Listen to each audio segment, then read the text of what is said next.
HDFC bank is the Indian largest private bank जिसकी market cap 8.26 lakh crore है, जो कि SBI, PNB, ICICI बैंक से भी कहीं ज्यादा है। एंड यदि हम स्टॉक प्राइस की बात करें तो in the past 21 years it has soared by more than 8000%। In January 2000 में इनका स्टॉक का प्राइस 17.86 रुपीज था एंड आज मोर देन 1400 रुपीज है। इनकी स्टॉक प्राइस की ग्रोथ रेट रिलायंस, टाटा जैसी कंपनी से भी कहीं ज्यादा है। HDFC बैंक को SDFC के द्वारा स्टार्ट किया गया था इन 1994 में। HDFC बैंक और SDFC दोनों सेपरेट एंटिटी हैं। SDFC मतलब हाउसिंग डेवलपमेंट फाइनेंस कॉर्पोरेशन, जो कि होम लोन देने का काम करती है। HDFC बैंक SDFC की सब्सिडियरी कंपनी है, जो कि आज अपने पेरेंट कंपनी से भी बहुत बड़ी कंपनी बन चुकी है। Hello everyone, this is Jairam Choudhary. आज की वीडियो में हम लोग बात करने वाले कि HDFC बैंक कैसे स्टार्ट हुई और कैसे वो इंडिया की सबसे लार्जेस्ट प्राइवेट बैंक बनी। HDFC बैंक के चेयरमैन दीपक पारे चाहते थे कि HDFC बैंक को आदित्य पुरी चलाए, जो कि सिटी बैंक के CEO थे। उनके पास मोर देन 20 इयर्स का बैंकिंग सेक्टर में एक्सपीरियंस था। दीपक पारे के काफी रिक्वेस्ट करने के बाद आदित्य पुरी उस बैंक को चलाने के लिए रेडी हो गए। स्टार्टिंग में HDFC बैंक अपने एम्प्लॉय को पीपल के पेड़ के नीचे ट्रेनिंग दिया करती थी। इन 1998 में HDFC बैंक ने एक बार तो अपने एम्प्लॉय को बोला कि आप अपने घर से कप लाया करिए, क्योंकि जो चाय के लिए डिस्पोजल कप यूज किया जाता है उसमें बहुत कंपनी का खर्चा हो जाता है। एंड आपको जान के हैरानी होगी कि HDFC बैंक ने 50 लाख पर ईयर सेव किया वो डिस्पोजल कप को बैन करके। HDFC बैंक की बिजनेस स्ट्रेटेजी को समझने से पहले हम समझते हैं कि बैंक एग्जैक्टली में काम कैसे करता है।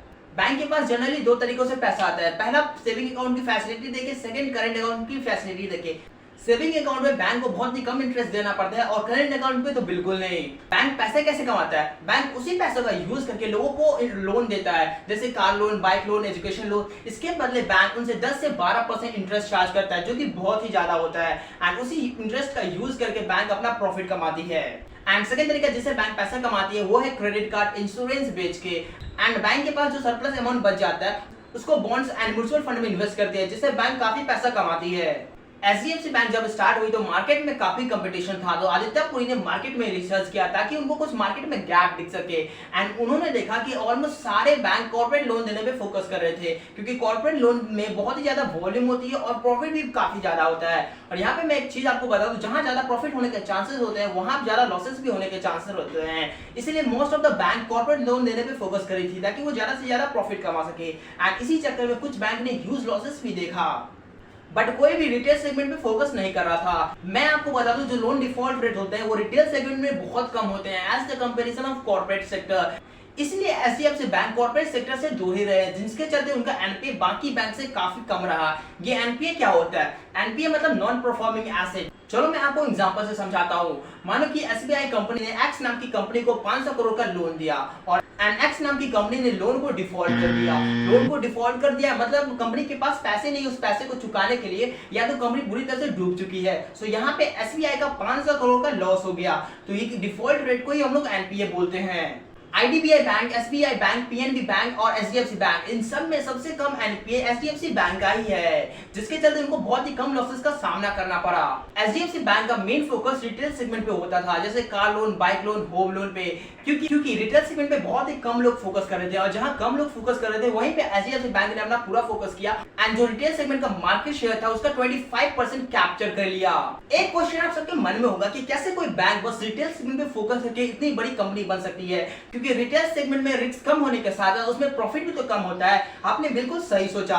HDFC बैंक कॉर्पोरेशन कंपनीज को लॉन्ग टर्म के लिए लोन नहीं दिया करती थी, बट उनको शॉर्ट टर्म के लिए लोन दिया करती थी, वो भी सिर्फ ब्लू चिप कंपनीज को। ब्लू चिप कंपनी वो कंपनीज हुआ करती थी जो कि बहुत ही बड़ी कंपनी हुआ करती थी एंड जिसकी फाइनेंशियल कंडीशन भी बाकी कंपनीज के कंपैरिजन में बहुत अच्छी हुआ करती थी।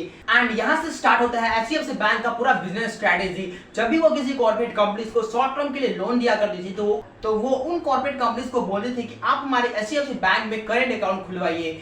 एंड मैं आपको बता दूं, उस टाइम बहुत ही कम बैंक करंट अकाउंट की फैसिलिटी दिया करती थी। एंड बाद में उन कॉर्पोरेट कंपनीज को HDFC बैंक सैलरी अकाउंट की सर्विस प्रोवाइड करने के लिए अप्रोच किया करती थी। वो बोला करती थी कंपनीज को, आपके जितने भी एम्प्लॉय हैं आप हम उनका अकाउंट हमारे HDFC बैंक में खुलवा दीजिए, ताकि जो सैलरी आपको चेक काट के देना पड़ता है हम उनको उनके डायरेक्ट अकाउंट में भेज देंगे, जिससे आपका टाइम और पैसा दोनों बचेगा।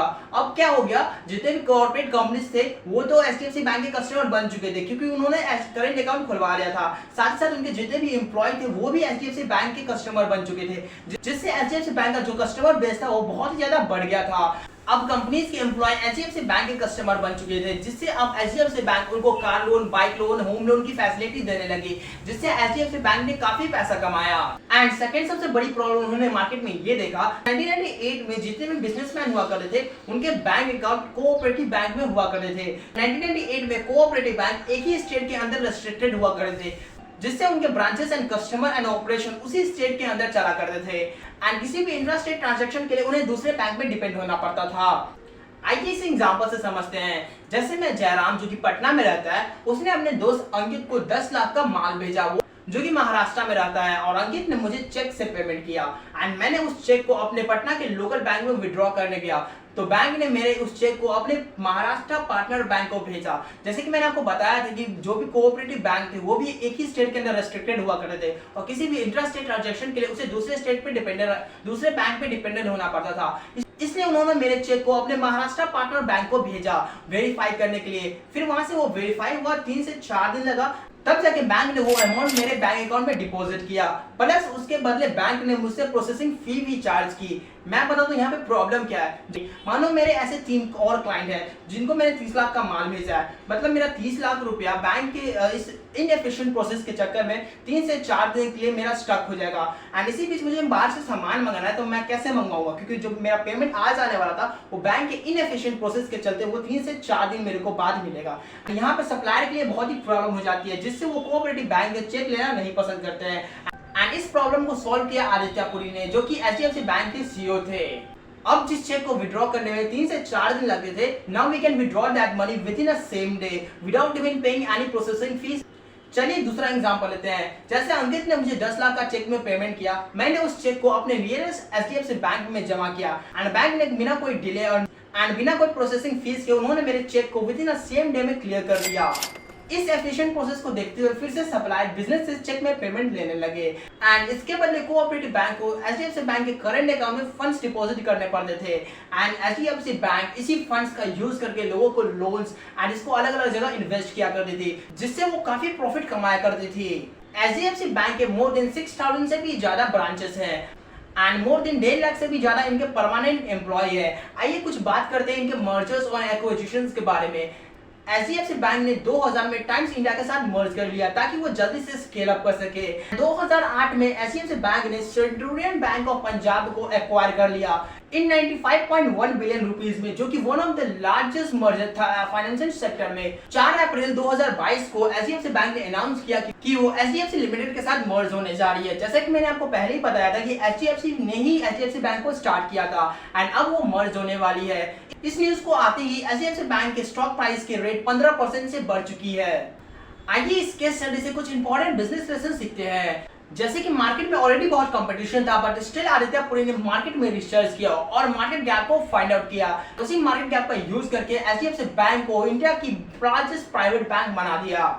सेकंड लेसन, सारे बैंक बस कॉर्पोरेट लोन देने पे फोकस कर रही थी, बट कोई भी रिटेल सेगमेंट पे फोकस नहीं कर रहा था एंड जहां पे कोई फोकस नहीं कर रहा था वहां पे एचडीएफसी बैंक ने फोकस किया एंड रिटेल सेगमेंट का 25% मार्केट शेयर कैप्चर कर लिया। एंड ये सेम बिजनेस स्ट्रेटजी फिजिक्स वाला ने भी यूज किया, जहां बायजूस सिर्फ अपर क्लासेस पे फोकस कर रहा था और वेदांतु और अनअकैडमी मिडिल क्लास पे, वहां पे फिजिक्स वाला ने लोअर क्लास पे फोकस किया। जहां पे कोई फोकस नहीं कर रहा था वहीं पे फिजिक्स वाला ने फोकस किया एंड आज वो मोर देन $1 बिलियन की कंपनी बन चुकी है।